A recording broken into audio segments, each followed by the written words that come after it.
welcome back to Debt Budgets and Beyond. This is our channel. As a family of 6 in the UK, paying off over £21,500 worth of debt. Thanks for everyone that tuned into the last video. This video is going to be our budget, or at least our attempt at a budget. We've never done a household budget in the whole time that we've been a household, so our experience of budgets and knowing what to do is limited, and we hope that we can learn something from the community. So this is really rough and ready as a budget. I don't expect that making this budget is going to be the kind of this budget that we've got here is going to be the end one, but we keen to learn and do what's best for the family. So this is what we've got going to be coming in, or what we're sort of expecting to come in this month, and what we'll do is update that throughout the month just to keep a track on where everything is. So let's just get into it. So what I've done is this is the spreadsheet that I've made. Hopefully you'll be able to see that there. So as I said, it's really rough and ready, and this is just what I've come up with ourselves really. We've got the main sections here. So we've got income at the top here. We've got household expenses. So these are our fixed household non-negotiable expenses. We've got our what I call entertainment expenses. So these are things that they could come down once they're out of contract, or they could be done away with again once they're out of contract. We've got our debt repayment section here, and then we've got our sinking funds and investments here. We'll come on to these, but we're not really doing a whole lot with these at the moment, just because it doesn't really make sense to have a lot of going into the sinking funds when we've got such a monstrous amount of debt to pay off. As I'm sure you can all understand, the main goal at the moment is to prioritise getting the debt paid off, and then once that's all paid off, then we can look at what we can do in terms of sinking funds, emergency funds, investment savings, things going forward after that. So if we start with the salary one for this month, so this is my salary, and my expected salary is £1,600. My wife's salary is salary 2, and we've got that as expected at around £600. She works part-time. She's currently on maternity leave, so her pay is reduced slightly, but we expect that to be around £600. Our child benefit payments are £252.60 for every 4 weeks. My oldest son lives with us, and his mum pays us child maintenance every month, and that's £100. And in other, we're expecting about £37.50 extra this month for payments towards trips and clubs for my oldest son, that his mum contributes towards those as well, in addition to the child benefit that she pays us. So our total there is £2,590.10. So our household expenses are next. So our accommodation where we live is rented, and that's £750 a month, which is actually, for the size of the house, it's a 4-bedroom house, being that we've got 4 children.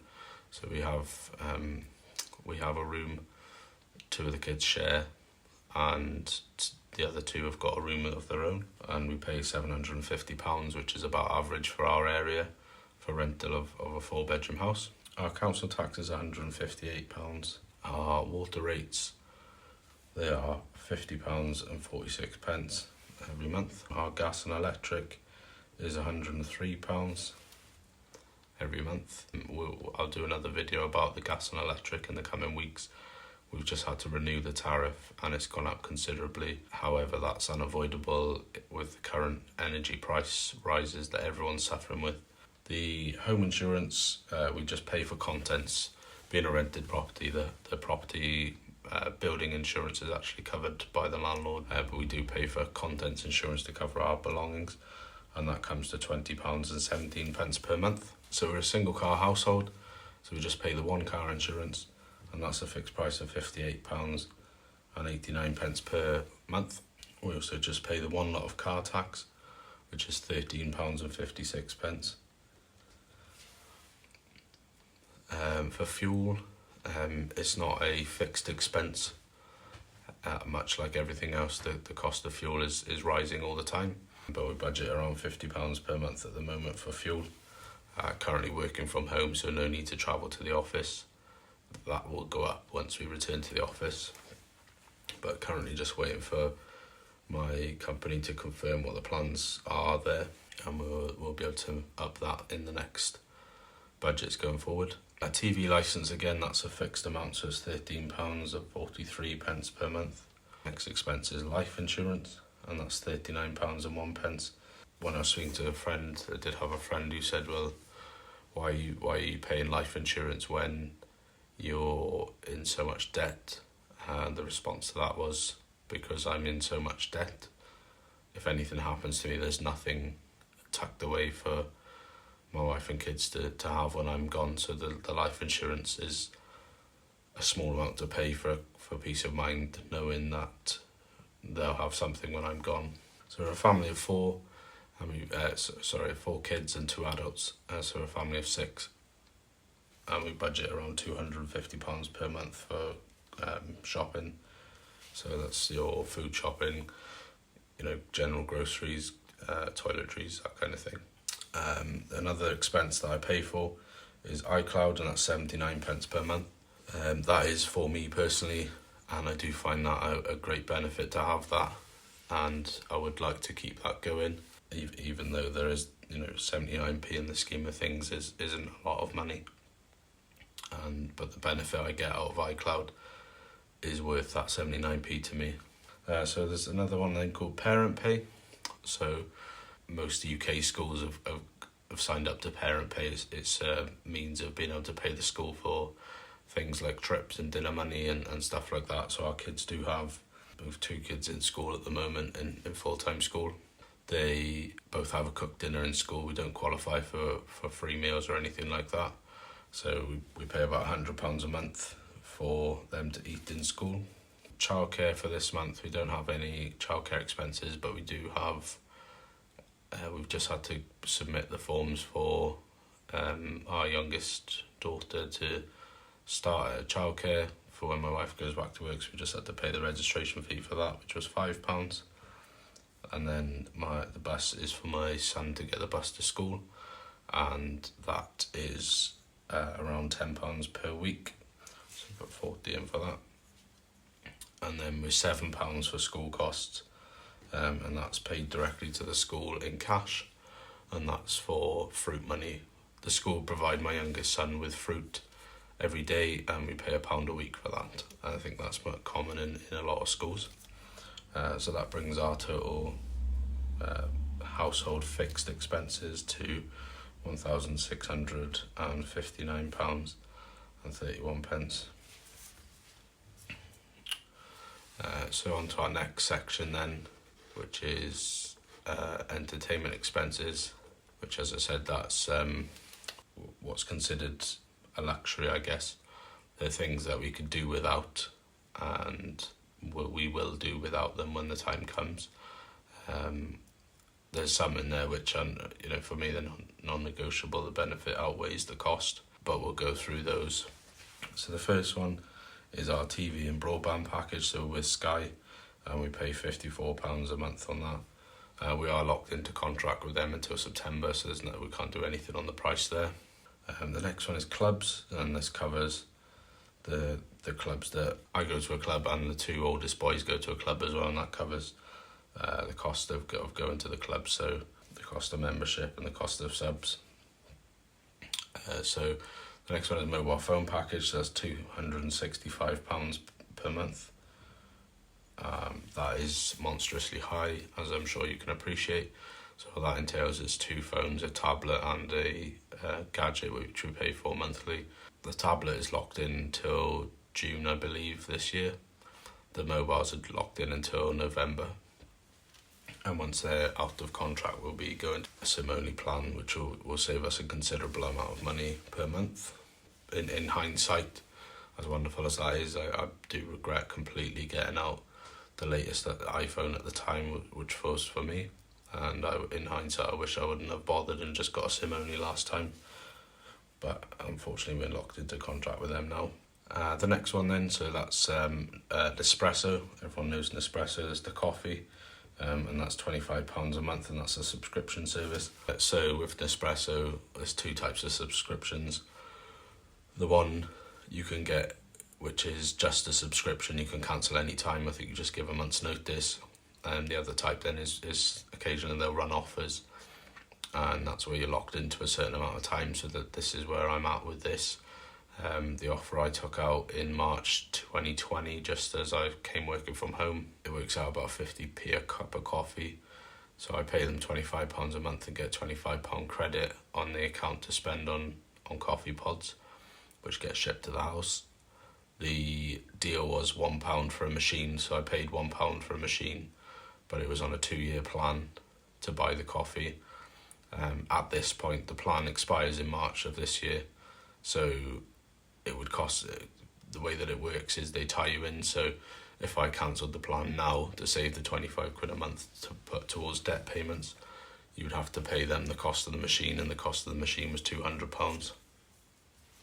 So at this point in the contract, it's really not worth actually cancelling, because I'd have to pay more than just paying the rest of the contract. So that's what we've chosen to do there, is just carry that on for another 2 months, and then I'll cancel it and go from there. So the next is Apple Music, and I pay $4.99 a month for that. I am a student and do study at university, which entitles me to half price Apple Music, and that's something I'm looking to consider cancelling, although I do get a tremendous amount of use out of that. I listen to it in the car, listen to it when I've got things to do and just need some space. So it's something I'm going to consider cancelling for the short term. Next one then is Amazon Prime, so it's $3.99, the same story there. I get Student Prime, which is half price. There's a heap of benefits that come with it, so obviously you get the same as everyone. You get the unlimited free deliveries. You also get Amazon Prime Video, and I've recently found out you also get Amazon Prime Gaming.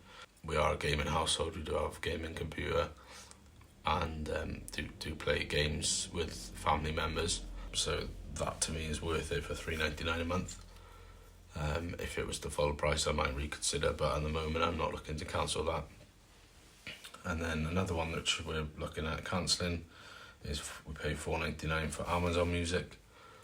And the reason that we pay that is we've got Alexa devices in the house, and the kids like to play music on those, so we took out the Amazon Music on there. So it might be a case of we keep Amazon Music and cancel Apple, or we keep Apple Music and cancel Amazon. We're not really sure, but we'll have a think about that. So there's nothing budgeted this month for days out, and there's nothing budgeted for eating out.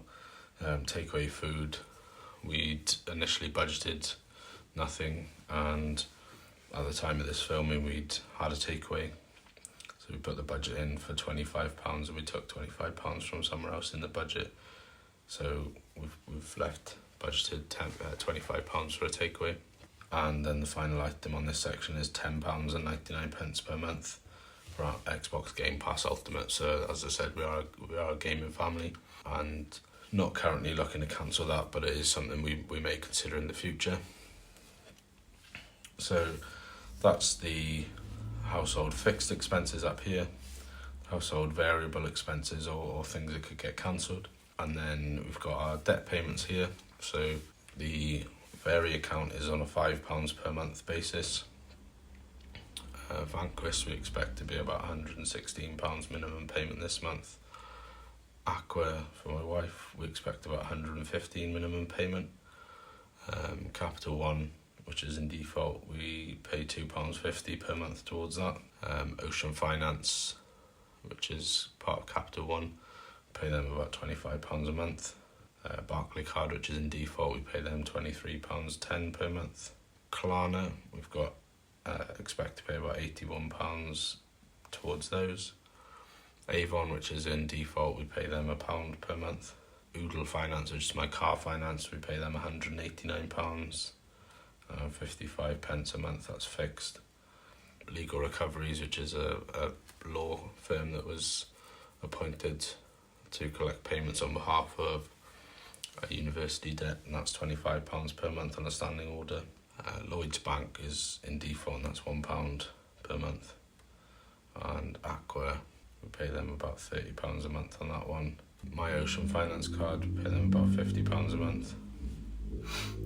And Vanquish in default £1, Vodafone in default £1, Zopa, which is another card of mine, and that's £15. Capital One, which is a card of mine, that's £20. BT, which is in default, and that's £1. 118 Money, that's £87, 14 pence, and that is actually going to be the last payment on that debt this month, so that will be paid off in full and closed.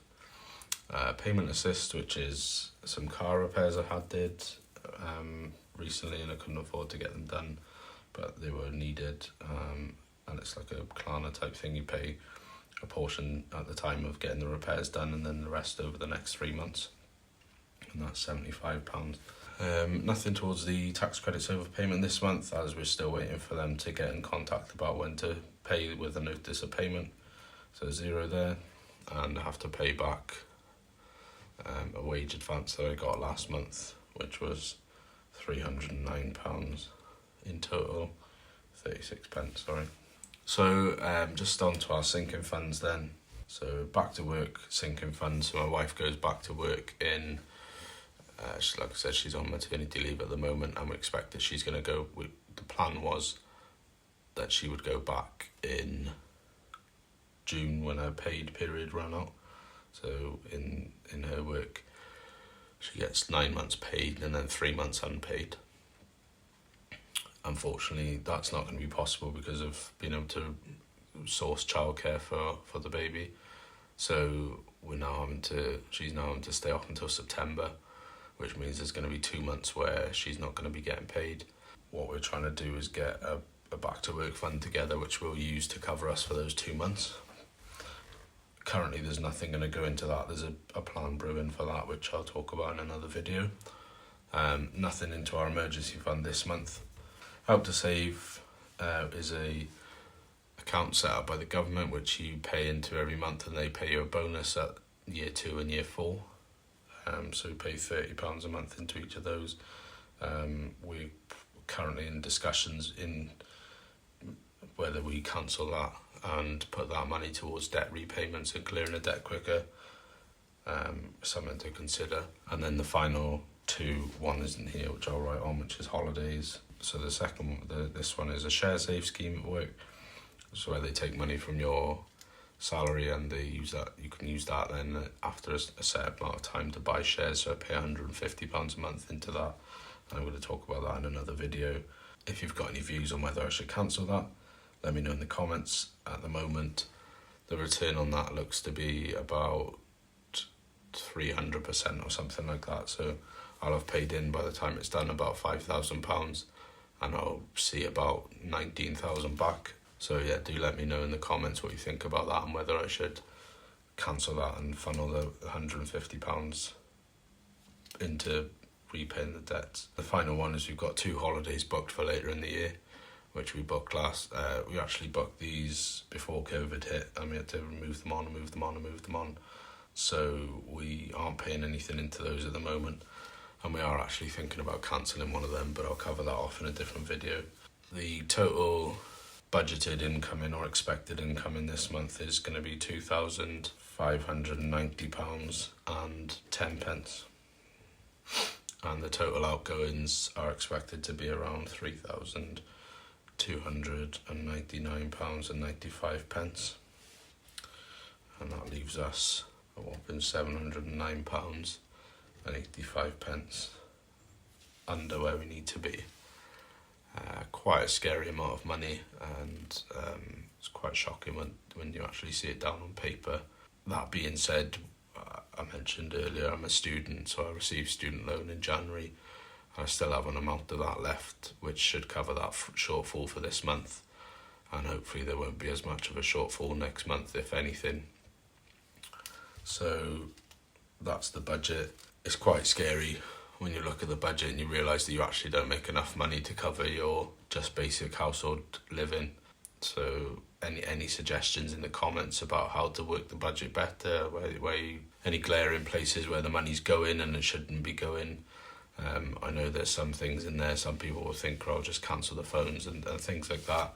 And I would love to, but the way that it works is if you cancel now, we're in contract, so we'd still have to pay the remaining contract out, which at this point would probably be about over £1,000. So it's just a case of we just keep plugging that, and then as soon as we're able, we will cancel that down to a SIM only, and that'll be considerably cheaper. I think the SIM only deals at the moment are between £15 and £20. So we've got two phones in the house, mine and my wife's. So we'll be looking to reduce that figure down from £265 to £40 a month, which, that's a massive amount of money less. Thanks for watching, guys. I know this is a bit rough and ready. Like I said, we've never done a budget before. There's so many different types out there. The 50-30-20, the 70-30, the 70-20, the 80-20, the zero-based budget method. If you've got any suggestions or pointers on what budget you think would be good for us to follow or get into, then please let me know. I just came up with this by myself by reading online to list all your household expenses, all your debt payments and everything like that. So that is it for the end of the video. I hope you've all enjoyed. I hope you will join me on the journey. Please consider subscribing if you're able. It would really help me out, and please drop a comment down below, say hello, wish me well, give me any tips, whatever you feel. Like I said in the last video, I've got tons of exciting stuff planned, loads of good ideas, and we would love to hear from you. So thanks for watching, guys. Have a great week, and I will see you next time.